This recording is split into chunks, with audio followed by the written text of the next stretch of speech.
I will start this workshop session and ask the clerk to please call roll. Adams. Here. Bartlett. Here. Cook. Here. Hopkins. Here. Lonergan. Here. O'Neill. Here. Scott. Here. Wampel. Here. Bernard. Here. Williams. Mayor Ezzy. Here. 36. Here. Just a couple announcements. The first, the Unity Breakfast is Monday. Doors open at 7. Breakfast starts at 7:30 and the guest speaker is Tiffany Williams. Tiffany Mathis now, Tiffany Williams Mathis. Also, mark on your calendars, February 10th coming. That's Boy Scout Day. Yeah, so be ready for that one. That's February 10th.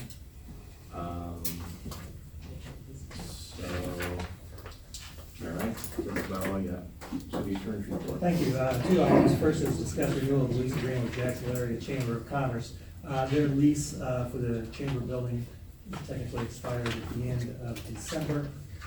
They're requesting a 5-year lease with additional 5-year extension. They pay $25 for the entire term of the lease. Obviously, it's just to keep them there. The lease is in good form. They provide insurance and so forth. So, any questions on that at all? Second item is discuss economic revenue bonds with the McMurray College project. Again, this is the bond issuance that took place in 2017. We are simply agreeing to an amendment of the bond agreement between the lender and McMurray, and that would provide McMurray paying interest-only payments for this year. The city has no responsibility on these funds. So it's not city money? It is not city money. And that's all I have tonight, Mr. Mayor. Thank you. Committee reports tonight. Finance, IT, and Personnel. Alderman Cook. Okay, you had a copy of the operating budget for over a month now, and you had a copy of the appropriations budget for at least a week.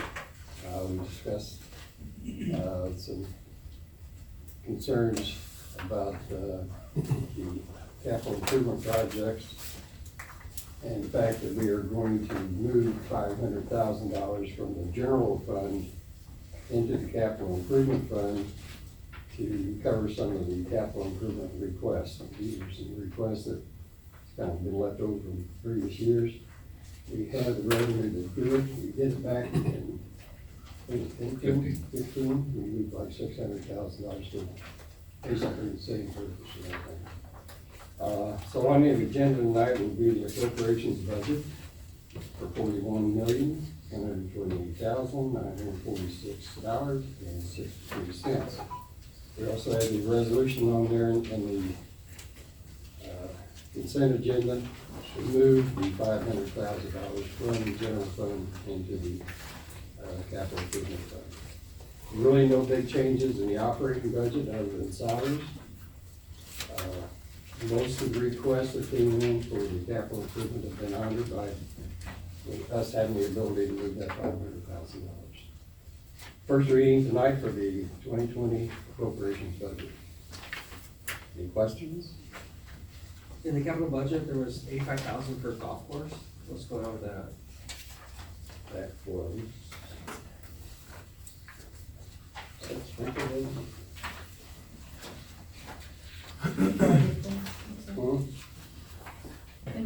Pond dredging.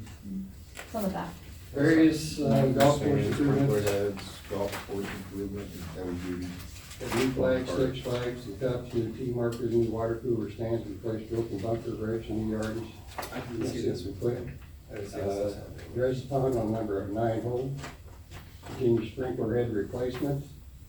And purchase 75 tons of mason sand for the bunkers. And a new heavy duty work cart with bed mounted top dresser. And that is in there. Okay, I didn't see this. I didn't saw the other versions, wasn't that there? We had talked, or I had talked to the city council about we need to be setting aside $125,000 a year to pay for fire equipment every year. Is there anything going on with that? Kind of like segregating some funds or? There's not been any discussion about that. Cause every 10 years you gotta buy about $1 million. Well, we talked, I mean, you talked about it, but there's really not been any discussion among the mayor and finance were here. Okay, cause this time it came up just because there was extra money in the emergency fund, the contingency fund. And, we kinda did it because we're so ready, I think, for Springfield, cause that's how they do it. It's probably something we can consider. but- Yeah, I mean, it's. I think it's a good idea. time. I do too. If the fire department wants to buy a new vehicle every 10 years, we should have the funds there for it instead of trying to find it.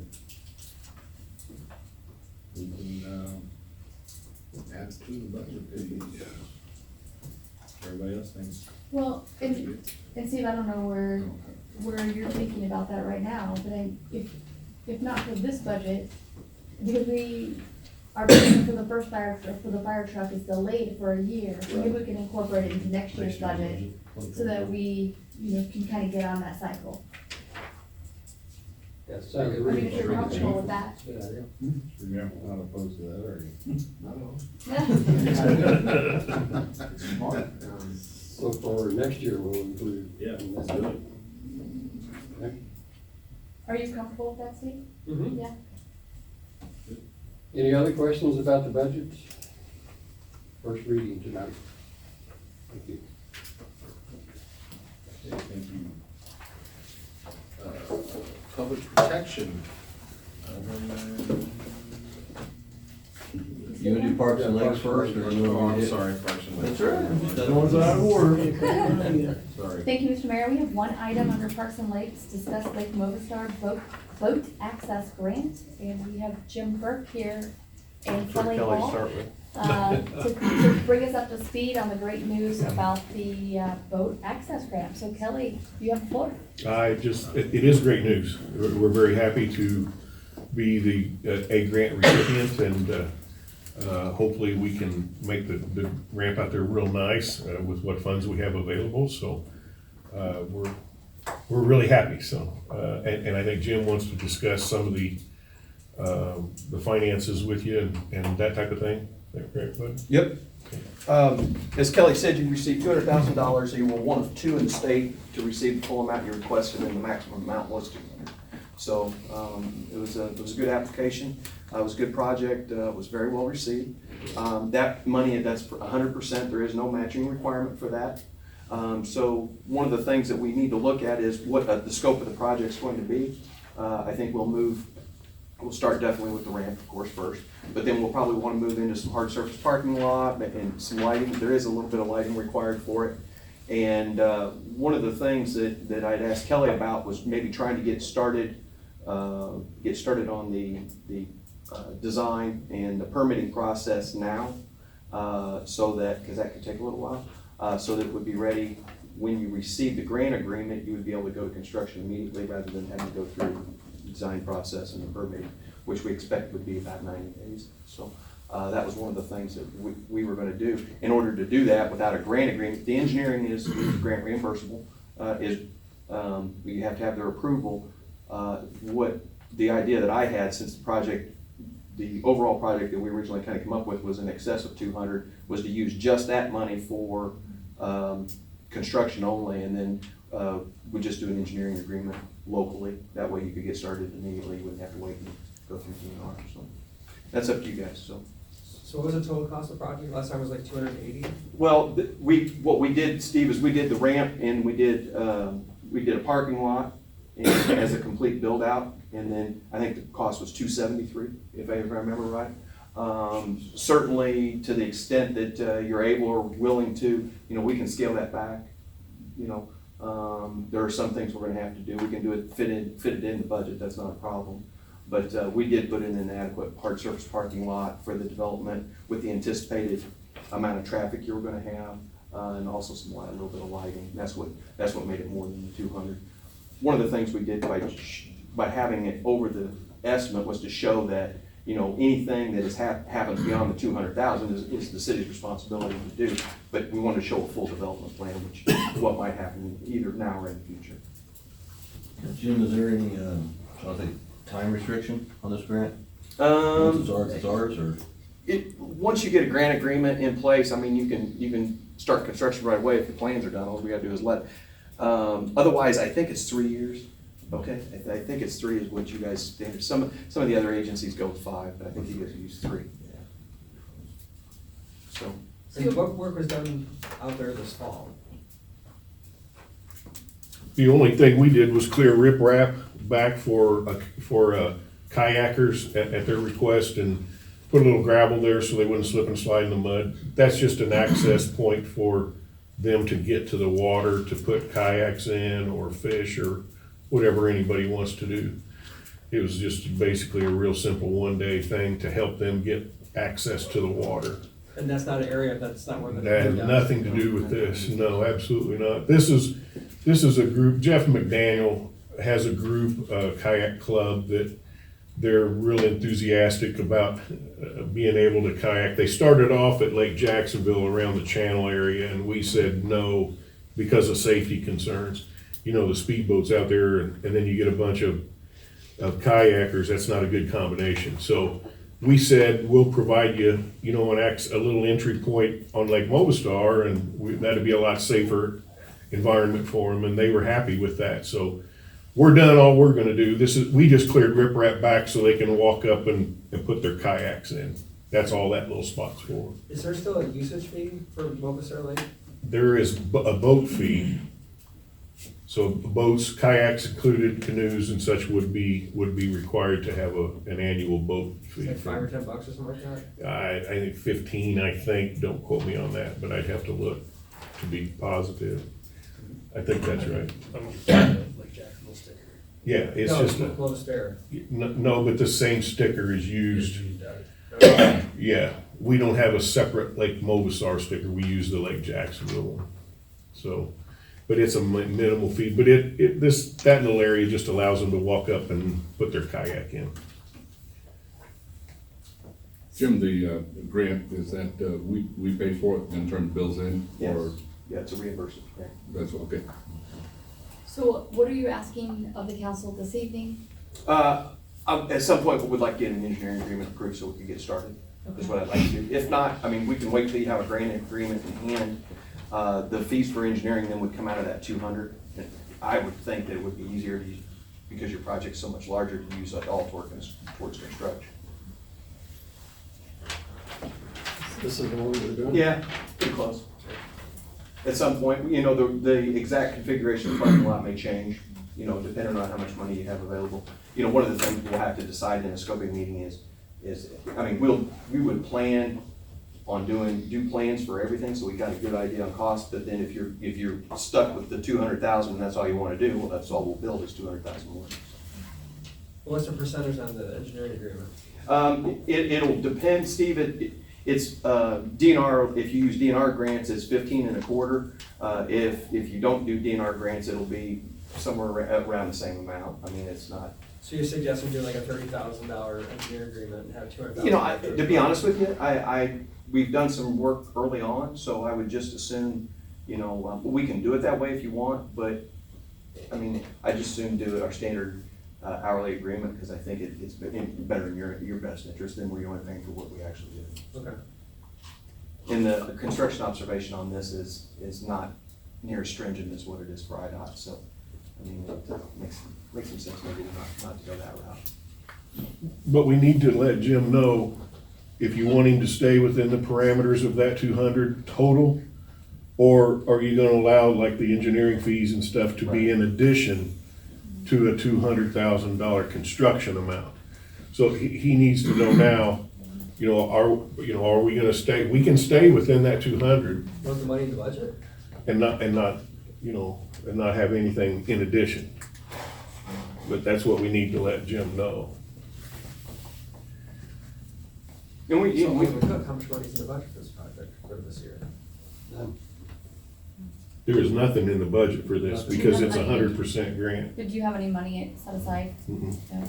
See, the announcement was just last week, so I'm not surprised there wasn't anything in the budget. Yeah, we had no idea we wouldn't be even able to budget for something we didn't know about. Right. Budget's going out right now, there's 10% contingency fee. Or contingency. Well, we definitely know I think we should move forward with the work that you need to do in order to get a shovel ready so we can move forward with it. So the engineering, I don't think we should wait, I think we should move forward on that. And, you know, if you guys need to talk about some more, that's fine, but otherwise, you know, we'll. We're gonna have a Parks and Lakes committee meeting, in probably a week or two. Okay, that'll be fine. So, does that still Yeah, no, fit that's with your doable. timeline and? If we give Jim the idea, I mean, the intent of what we wanna do, we'll probably be able to make construction season this year. Which I think would be great. If we, So I don't think we should impede his work. We know we're gonna do at least 200,000, yeah, so. We just need to know whether or not we're gonna include his fees in that too. exactly, that's what, Or we're gonna- right, Jeff, that's what we're. And But you yeah, think if you your don't fee's gonna mind- be 30,000? It'll be around there, you know.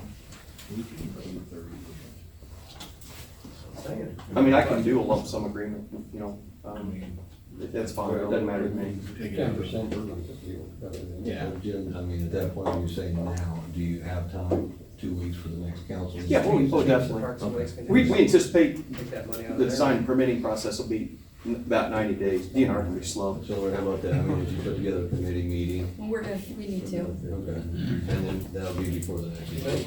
Because I'm not sure how this grant agreement's gonna come out. It may come after the state's fiscal year, which will be July 1st. But it still leaves time to build it. I don't wanna have to go 90 days from Scale that. back. You said it could be scaled back or could be. Well, we're gonna have a Parks and Lakes committee meeting in a couple weeks, which will be before the next council meeting in February, the first council meeting in February. So let's hash it out there and figure out what the council wants to do. You got 50,000 already set aside for engineering We do? and capital improvement. That's nice to know. Don't tell Jim that. Just for, what, just for? I got an agreement. Just for incidentals? Yeah, Covered, how'd you get it in there? You got no before we did that. For this project? No, it's just for. Incidentals. Engineering study. Well, A lot of the projects don't include the engineering, so we put the engineering in the capital improvement budget for those projects that don't fall within the guidelines that he's talking about. Because you may have an opportunity before this year's out to put in for another grant or two that may just pop up. So, I mean, it is nice that you guys. We're still waiting to hear on the pool too, Lori, so that might, I heard anything about the phase 3, the final phase of the lake trail? yes, it was denied, as far as I understand.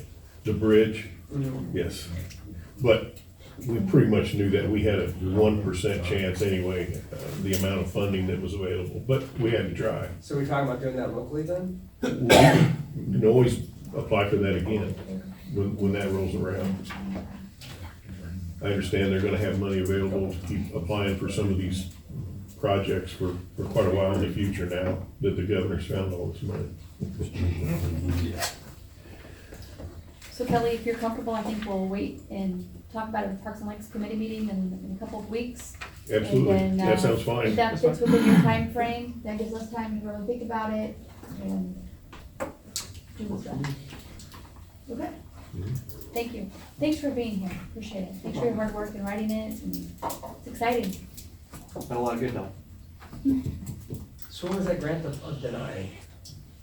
I'm sorry? When was that grant application denied for? I just heard about a week ago. Never did receive any official notification or anything yet. I haven't. I don't know if Andy's office had it. Over the holidays, but. Cause like the one thing, when the boat launch, when the boat dock area was approved by the state, I read about it in the paper. It would've been nice Yeah. to get an email from. Me too. We didn't know. I had to hear about it at a meeting that morning I attended. I asked the same question. We didn't know about it. I didn't receive any official notification. But the press release went straight to the paper. That's how people were informed. That's pretty standard, unfortunately. I heard about it at their EDC meeting that morning.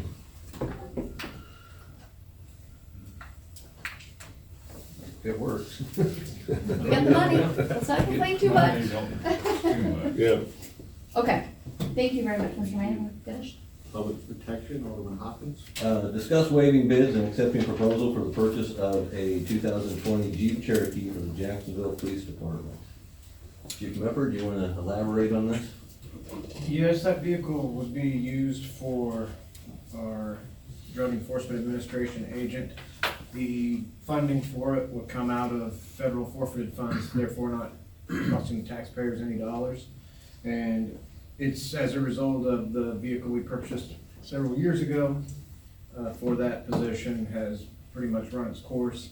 It has an electrical issue with the transmission. I had it out to Green for an estimate, it was between $4,000 and $5,000 to fix the issue with it. It currently still runs, but I don't want to chance it with our agent. Could be in Chicago tomorrow, it could be in St. Louis tomorrow.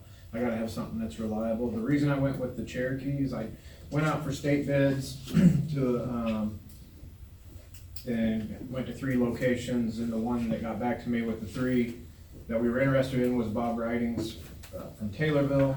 The reason that we went with the Durango, the 2020, or the Dodge Ram is we researched other police agencies that have used them for similar, those type of vehicles for similar work, and the chassis and suspension and the drivetrain of those vehicles has tended to be more reliable for those agencies. So that's why we picked those 3, and we decided that the Cherokee would fit our needs the best. Any questions concerning that? State bid. State bid.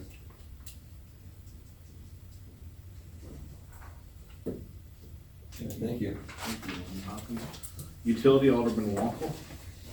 Thank you, Mr. Mayor. First item, discuss lease agreement for folder inserter machine.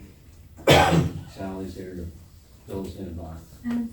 We've had Pitney Bowes for 10 years now, and this is just a lease agreement to continue with them. The price is a little bit different. The machine that we have currently, they no longer make, so the features that we need are in an upgraded model. So it's about $25 more per month.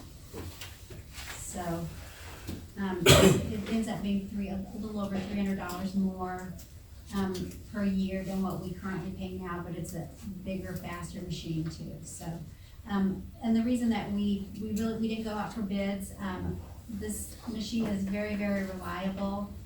Before we went with Pitney Bowes, we had a really bad company that we had to have Dan write a letter to get out of the lease agreement.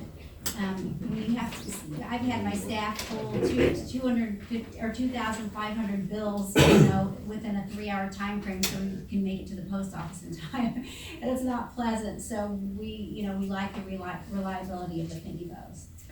Pitney Bowes we've had their postage machines since I've been in office, and their service is what sells you. I mean, they're great. I mean, they really are.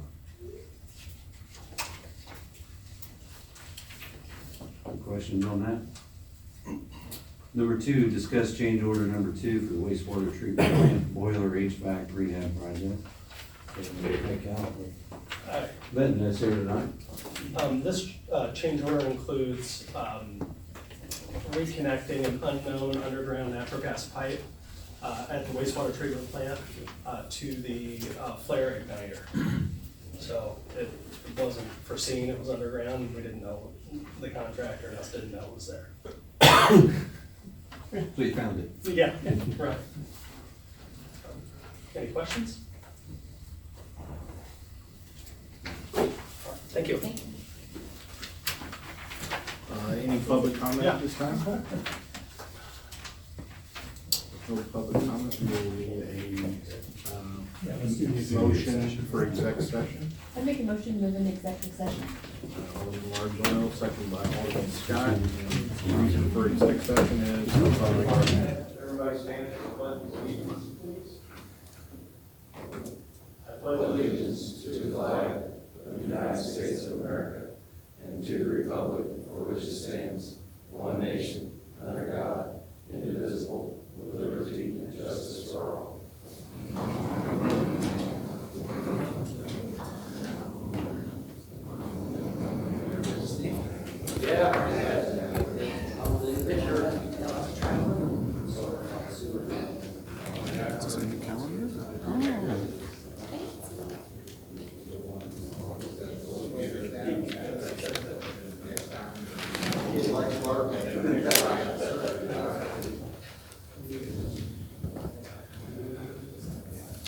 And I would ask the clerk to please call roll. Adams. Here. Bartlett. Here. Cook. Here. Hopkins. Here. Lonergan. Here. O'Donnell. Scott. Here. Wonkel. Here. Wormowski. Here. Williams. Mayor Ezra. Here. City Attorney Beard. Here. You have a quorum. Is there a reading of the minutes this evening? I so move. Alderman Hopkins, second by Alderman Cook. All those in favor of approving the minutes, please respond by saying aye. Aye. Opposed? Presentation of petitions. We have some petitions, and Alderman Brandon Adams has those. Thank you, Mr. Mayor. I spoke with some of the constituents of mine about the cannabis legislation that's on the agenda for tonight, and I had quite a good response. There was about 40 people for each of the petitions, one for cannabis, medical cannabis dispensary, one for recreational cannabis dispensary, and one for cannabis lounge. Any other petitions? Thank you, Alderman Adams. That is all. Any communications? I have one communication. I have a request for the use of Community Park for the Walk to End Alzheimer's. Apparently, this used to go in coordination with the health fair that they have out there, and it's not going to work out this year, so they're wanting to do it on their own. The date is September 12th from 8:30 to 11:30, and like I said, they've been with the health fair for several years, and they're just moving it up, so. We'll notify the park and let them know about it. Thank you. Thank you. And the claims are in the hands of the alderman. Is there a motion to pay claims this evening? Alderman Cook, second by Alderman Lonergan. All those in favor of paying claims, please respond by saying aye. Aye. Opposed? Mayor's report tonight, there's 3 items. The first item is reappointment of Pat Kennedy, Loretta Scheller, and Mary Mann to the Historic Preservation Commission, terms to expire December 1st, 2022. And is there a motion for those folks? Alderman Aaron Scott, second by Alderman Large Olnettle. Voice vote, please respond by saying aye if you choose to reappoint these individuals. Aye. Opposed? I didn't say that correctly. Number 2, reappointment of David Blanchett, James Pacell, and Samantha Sauer to the Heritage Cultural Center Board, term to expire January 1st, 2024. And is there a motion for these individuals to be reappointed? Alderman Large Olnettle, second by Alderman Hopkins. All those in favor of reappointing David Blanchett, James Pacell, and Samantha Sauer, please respond by saying aye. Aye. Opposed? And number 3 is the reappointment of Tom Newby to the Jacksonville Board of Managers, Jacksonville Cemeteries, term to expire January 1st, 2025. And is there a motion for Tom? Alderman Wonkel, second by Alderman Lonergan. All those in favor of reappointing Tom, please respond by saying aye. Aye. Opposed? Very good. City Attorney's report. Thank you. First item is a resolution authorizing renewal of the lease agreement with the Jacksonville Area Chamber of Commerce. Is there a motion? Alderman Cook, second by Alderman Wonkel. Be it resolved that the lease agreement with the Jacksonville Area Chamber of Commerce for their facility out at Community Park is hereby renewed for a period of 5 years with an additional 5-year extension. Any discussion? I would ask the clerk to please call roll. Adams. Yes. Bartlett. Yes. Cook. Yes. Hopkins. Yes. Lonergan. Yes. O'Donnell. Yes. Scott. Yes. Wonkel. Yes. Wormowski. Yes. Williams. Yes. Motion passes. Second item is a resolution authorizing the execution of amendment number 2 for the City of Jacksonville Economic Development Revenue Bonds with McMurray College Series 2017. Is there a motion? Alderman Lonergan, second by Alderman Williams. Be it resolved that amendment number 2 to the City of Jacksonville Economic Development Revenue Bonds McMurray College Project Series 2017 is hereby approved. That amendment providing for interest-only payments for the 2020 year. Discussion? I would ask the clerk to please call roll. Bartlett, Yes. Cook, Yes. Hopkins, Yes. Lonergan, Yes. Odell, Yes. Scott, Yes. Wankel, Yes. Wormowski, Yes. Williams, Yes. Adams, Yes. motion passes. That's all I have to, Mr. Mayor. Thank you. City clerk's report this evening? The city clerk's report has been distributed to all of you. If you have any questions with regard to those four, let me know. Thank you. Any public comment at this time? Public comment? Consent agenda items tonight. Finance, IT, and personnel. Alderman Cook. Thank you, Mr. Mayor. We have 4 items tonight. First is the city treasurer's report for November 30th, 2019, which is in your folder. Second item is a resolution authorizing payment from the Capital Improvement Fund for certain improvement projects. The third is a resolution authorizing payments from the general fund for services rendered. And the final resolution authorizing transfer of funds from the general fund to the Capital Improvement Fund. In public protection, Alderman Hopkins. Resolution waiving advertisement for bids and accepting proposal from Bob Ryan's Taylorville on the state bid for the purchase of a 2020 Jeep Cherokee for the Jacksonville Police Department through the drug funds. Thank you. You've heard the items, so no. Utility, Alderman Wankel. Thank you, Mr. Mayor. 3 items tonight. Number 1, resolution authorizing payments from Waterworks and Sewerage Project Fund for services rendered improvement projects. Number 2, resolution approving change order number 2 for the wastewater treatment plant boiler HVAC rehab project. Number 3, resolution approving lease agreement for the folder insert machine. And I so move. Is there a second on the consent agenda? Alderman Hopkins? Is there any consent agenda items you wish to pull for further discussion? I would ask the clerk to please call roll. Cook, Yes. Hopkins, Yes. Lonergan, Yes. Odell, Yes. Scott, Yes. Wankel, Yes. Wormowski, Yes. Williams, Yes. Adams, Yes. and Bartlett. Yes. Motion passes. Very well. Committee reports this evening. Finance, IT, and personnel. Thank you, Alderman Mr. Mayor. We have 1 item tonight. It's the first reading of an ordinance making appropriations for corporate purposes for the fiscal year 2020 for the city of Jacksonville, Morgan County, Illinois, and I so move. Is there a second? Alderman Lonergan. We had ordained by the city council that it does appropriate the total sum of $41,128,946.63 as the appropriation for the 2020 year. Discussion? Yeah, Steve? This is the first chance I had to look over some of the stuff here, but I had some questions about some of the items.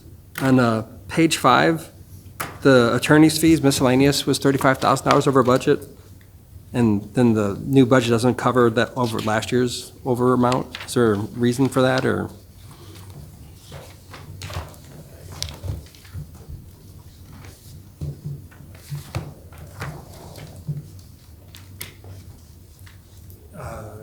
Part of it would be what we've been involved in as far as what the attorney's fees were higher, would have been involved in both demolitions and in the collective bargaining that we've been doing this year.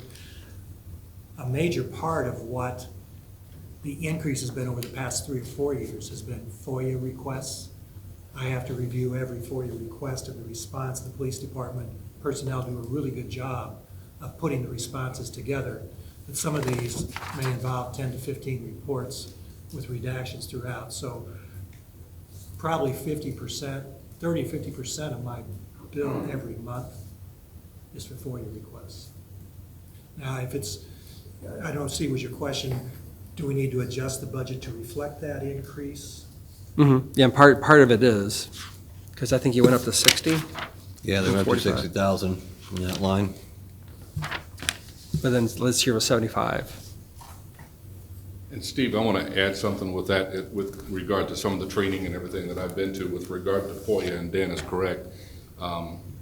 There's agencies and communities that actually hire a person for FOIAs.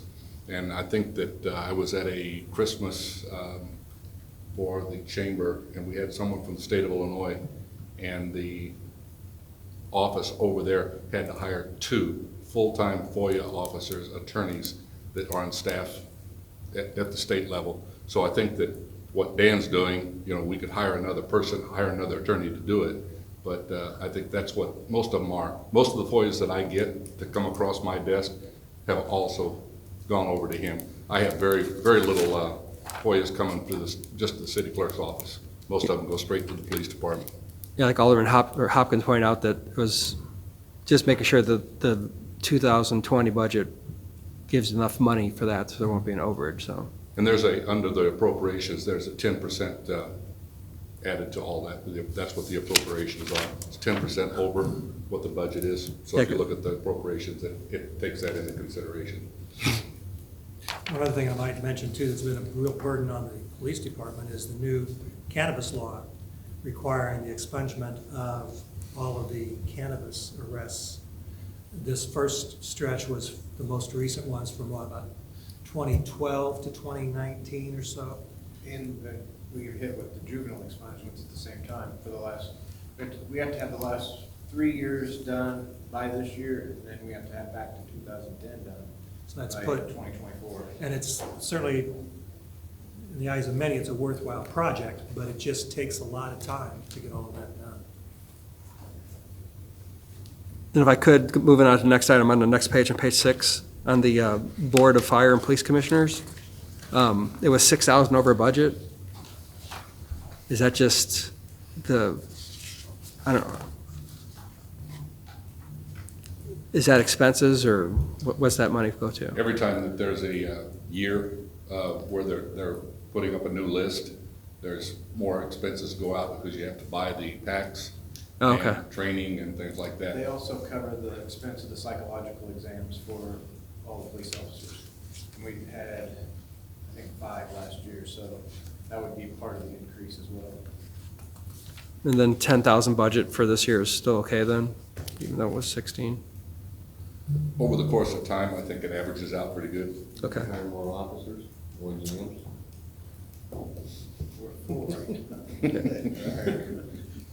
And then going down on towards bottom page on page 6, the combined dispatch was budgeted for 384 and it came in 441. So it's just like 57 over budget. Is that something that we deal with the county and the combined dispatch, or how does that work out? The part of that comes because we pay combined dispatch. What we paid for, like in September, would actually be for next year. So we're paying the services ahead of time. So some of that is disproportionate because of the way the billing is. But it would work out year over year? I believe that's how it goes. Yeah, this is 19 and 20 are going to be the test years. With conversations with them and trying to figure it all out. So this was the best way to do it, is go ahead and pay it now and then try to get on the same pay time that the county does. Fiscal year runs different than the city's fiscal year. So we all get billed at the same time. So where the county's paying up, like for just an example, if the county's paying their fulfillment in September, we're paying that fulfillment already, but it's actually for 2020. It's for the services that are coming. It's gonna get changed. That's on the 911 is to get those billing cycles all the same. So the city's not on the off cycle.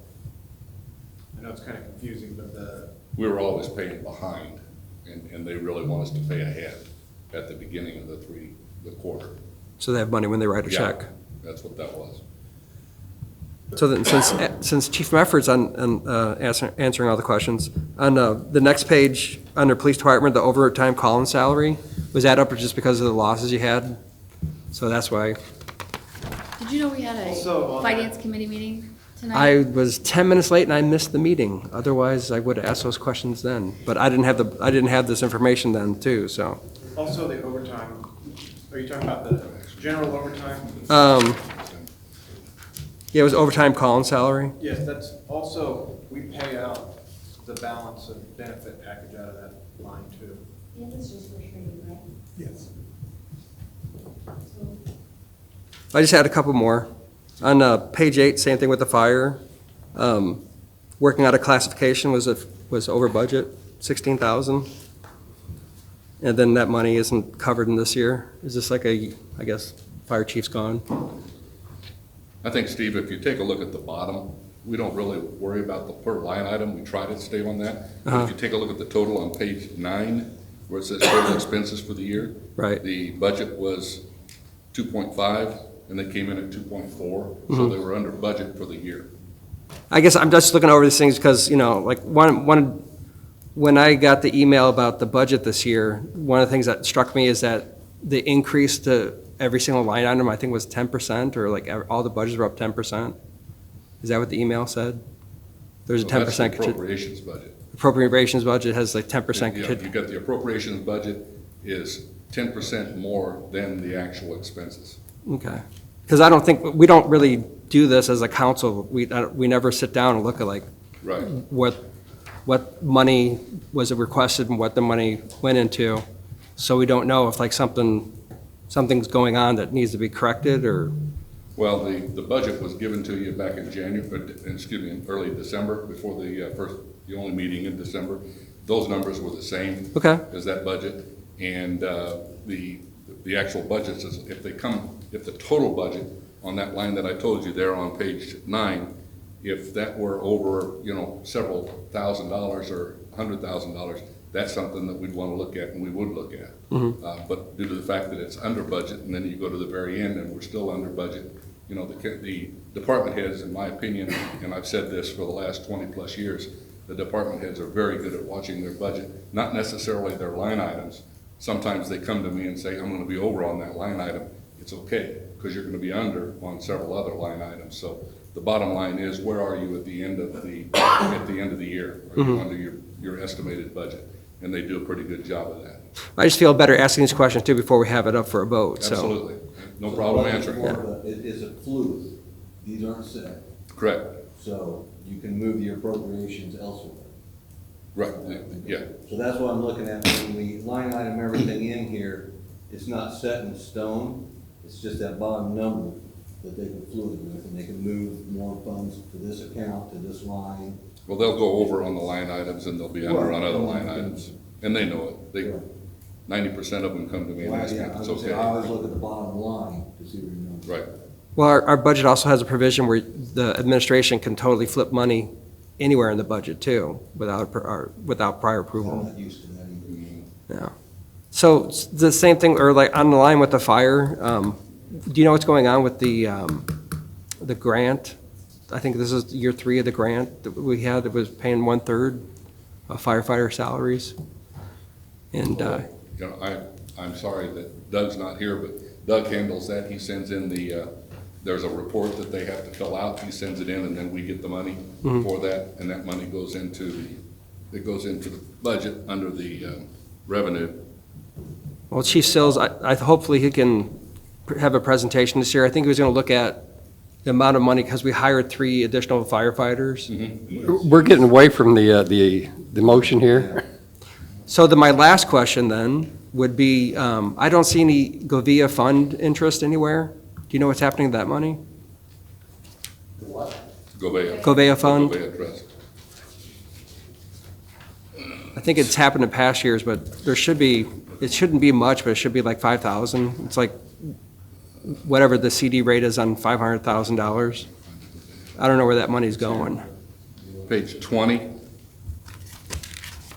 The only one I saw was 0. Chief Sills is going to come and present this here. Oh, there it is. Does that help you, Steve? Yeah, the previous ones, so. And you gotta remember that interest is still just accumulating, because normally we transfer that over to the park, but we have not done that for several years. Okay. Is there like a kitty somewhere, like with a number that we have? It's in the checking account. Okay. Because that's like park money. I just want to make sure it doesn't wander away. I think that was the question or the issue, is that you wanted that money to go to a specific project or something, and we just haven't done anything with it for quite a while. Because transferred it over. The specifications of their trust is for that. Right. Well, that goes through my list of things I saw, so maybe I'll have more questions later. Any discussion? I'm available anytime. I would ask the clerk to please call roll on first reading.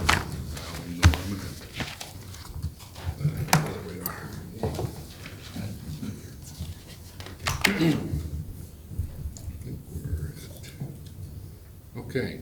Hopkins, Yes. Lonergan, Yes. Odenettle, Yes. Scott, Yes.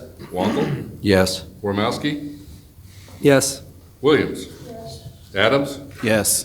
Bartlett, Yes. Cook. Yes. Motion passes. Item for Planning and Public Works, Alderman Scott. We have one item, the second reading of an ordinance approving text amendment to the Jacksonville zoning ordinance pertaining to adult use cannabis.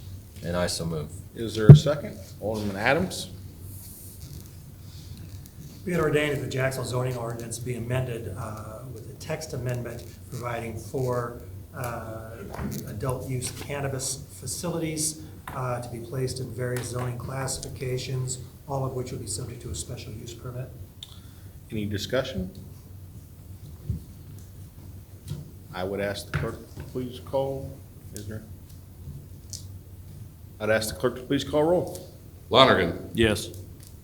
Odenettle, No. Scott, Yes.